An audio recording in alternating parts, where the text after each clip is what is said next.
Gardening isn't just a means to provide food on the table or to have some recreation. A lot of times, especially in the North Philadelphia area, it's a way of life. It's part of a culture. North Philadelphia is rich with gardeners who used to live in the South or who learned their gardening skills in North Philadelphia. And it's a possibility that some of those skills may be lost if we don't see that those messages and folklore and skills aren't traded on to the younger generation.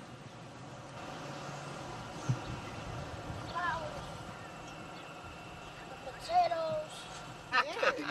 They want to know how many peanuts you get from I don't really know, but I think you get at least about 25 or 30 from a row. And you're supposed to plant 3. You have to take these out. This time, you got to use your hand.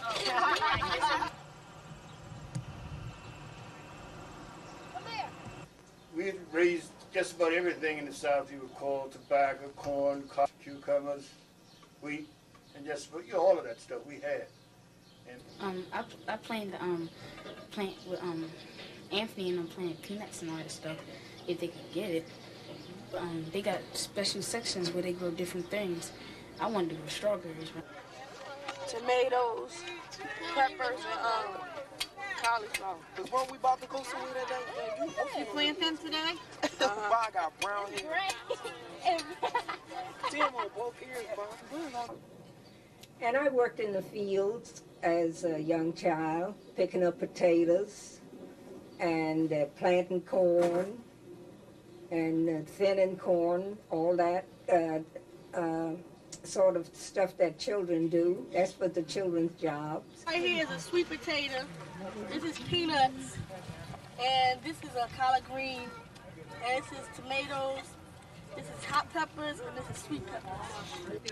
I got my experience from home, from my grandmother down in Mobile, Alabama. She used to garden with a fork. We didn't have shovels and things, and she would go out in our backyard and dig the garden up with a fork. At my home, people bought flour in a big bag. And my grandmother would take them and put a strap on it and harvest time. Sure did. And we picked them little flour sacks full of cotton, and she'd give us a little sheet to put it on you. We thought we was doing something. We pick that little bag of cotton and go empty it on that sheet. Oh, it's just fun. We run back and we pick as hard as we could. When you in the summer, or when this crop grows up and you started the cultivating it, that holds the music to your ears. You can hear that, well, it's just how a song. Zing, zong, zing, zong. That's music. And you can get a song right along with that whole. And you do it, I know you're working sometimes. How long have you been working in the garden, Noah? Let's see. Say about 2 years. You like it? Yeah. Is it hard work? No. Easy? Kind of. Is it any fun? Yeah. When you're talking. What do you like best about it? When you finish planting it and picking it, you get to eat it. Do you know how to cook these vegetables? No. Do you eat them raw? No. Then how do you get them cooked? My grandma and my mom cook them. I see. What's your favorite dish from all these vegetables? String beans. How do you like them cooked? I love them when my grandma cooks them. My name is James Taylor. I'm from Elizabeth City, North Carolina. I never farmed before, but I used to go over and see my grandfather farm. And around harvest time, I would go over and help him harvest the crops. In the spring year, I would go over and sometimes help him plant the crops. So that's how I learned. And the three of us, 3 little ones, we were the bucket brigade. And we had fun. It was really fun going back and forth from the well, drawing the water, and bringing it into the garden. Because in between times when they were using the water, we had time to play. See, most of the time, when, like, if you want somebody to do something, you tell them, they mainly tell them the work part of it. but kids want to hear the fun benefits too. So there's a lot of fun in gardening. You can plant, and kids who like worms and all that stuff, they can do that too. They most of the kids, they think it's all work and no fun, but it's a lot of work and it's fun. This is a sweet potato garden. Now we're going to put this in a little pan, a little pot. We're going to put dirt over it up to here, right up to there. See that little fork there? Yes. And then it's going to grow and grow. By us taking care of this, nourishing and watering and keep the weeds out, it's going to grow and it's going to grow. It's going to grow about 3 feet long. Then we'll cut it. You understand? Yes. Now after we cut it, we'll put the half we cut off in a jar. And little fingers will start growing, and little fingers will start growing down. Then we plant that. And then come November, when we dig them up, you know what's going to happen? You're going to have a lot of sweet potatoes for Mommy's Thanksgiving dinner. Okay? There you go. You put that in the pot and you plant it. Okay.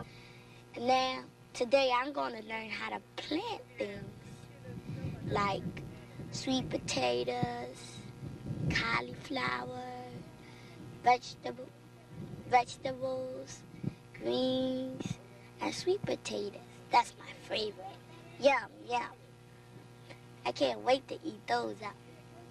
Well, if you like sweet potatoes, you ought to learn how to grow them, because one day you're going to love to have some. So if you do, why don't you just give me a call and I'll lend you some. Did you cook these? Okay, now they go into napkins because I don't have enough. You tell them slow folks to come on. They act just like they're going to somebody's graveyard. I hollered at them when they were going. My name is Jeff Myers, and I'm an education specialist with the Pennsylvania Horticultural Society's Philadelphia Green Program. I had the pleasure of being involved with the heritage gardening program that was done in the spring and summer of 1990 in North Philadelphia. What we found was that there tended to be some gaps in the passing down, especially of horticultural knowledge in some of the communities. And as with most cultures, a lot of the information is usually passed down from grandparent to younger person. And to aid that, we decided to put on a heritage workshop using plant material. We were lucky enough to find 8 wonderful gardeners who were senior citizens at a garden in North Philadelphia, and we were also able to find about 40 children who were willing to work with them and to learn as much as they could. My name is Alice Cooper. I'm from North Carolina. Gardening and farming was the way of life. My whole generation, as far as I can remember, was farmers. And it was a way of survival or life. And I learned from a child how to farm, how to plant, how to reap, or how to sow. You take this, you pack it in a wagon, and you take it to the gin, then the gin gins it and get all these seeds out. Seed goes in one place and this goes in another. Then put in a bale, a big long bale. So did they have machines that pick this cotton, or? Now they do, but when I grew up, this was your machine. That's right. This was your machine. You didn't have, but now, the lady, it's been a good while. But when they use those machines, there's no second picking, because they destroys the stalk. It killed the stalk. Yeah, it destroys the stalk. When that machine picks that cotton, it destroys it. But now when you use your hands to pick this cotton, you can go back probably 3 times and get some. So you can pick from the same one 3, 4 times? Yeah. That's called scrapping. You put a seed in the ground, you water it, and you watch things grow. You watch things come to life. And this is what it's all about. It should be started around about in October to give it a chance to get started, start growing. You should plant it, spread it around about in October. And then let it get a start on it, and in the summer, you should let it grow until it's about 1 foot high, or 18 inches high, about 18 inches high. And when you turn that in, that nourishes the ground so that you don't need anything fertilizer or anything in the ground. In other words, you are giving back nourishment from what you To have the taken ground, out. that's right. Oh. That's right. Where? No, right here. Say this one. Say this one. Grab you. Let him say. Let him say. What is this? He wasn't here when he told us. What is this? You ought to know this. I know. You plant this in your garden. They were able to pick up the importance of the plant material that they were working with, not just because it tastes good when it's made into a pie or that maybe it makes nice clothing, but that it actually meant something to these people and it means something to our culture. And I think a lot of these kids didn't realize first where cotton came from. A lot of times for them, cotton is the material that's in a shirt, and that's it. How it gets to a shirt, they don't know. Where it comes from, they don't know. For their grandparents or their great-grandparents, it had a different meaning, and we hope that we were able to have that meaning pass on to them. And just as the seed grows and becomes a plant and then produces more seed, hopefully this knowledge will become a seed that'll grow within these children and then will flower and pass on more seeds, and more plants will grow and more gardening will be experienced.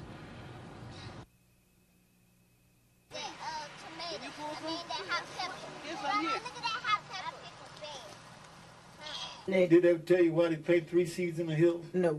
Well, they say one to push, one to pull, and the other one to come up.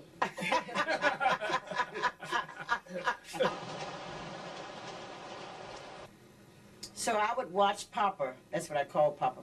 Papa, my grandfather. And he'd be out sitting out these potatoes and sweet potatoes and plants and this and that and the other. And I would send it. So one day he said, "Come on, baby. You want to go with me?" I said, "Yeah, Papa." He said, "I'm going to teach you how to grow something. You'll never be hungry."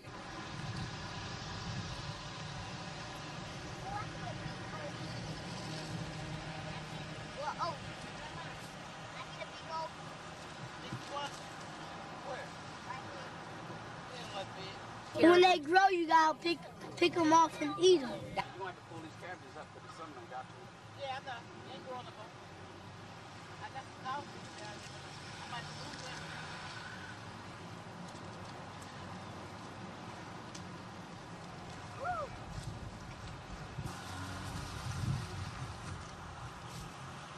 You came up here and got me doing some work, huh?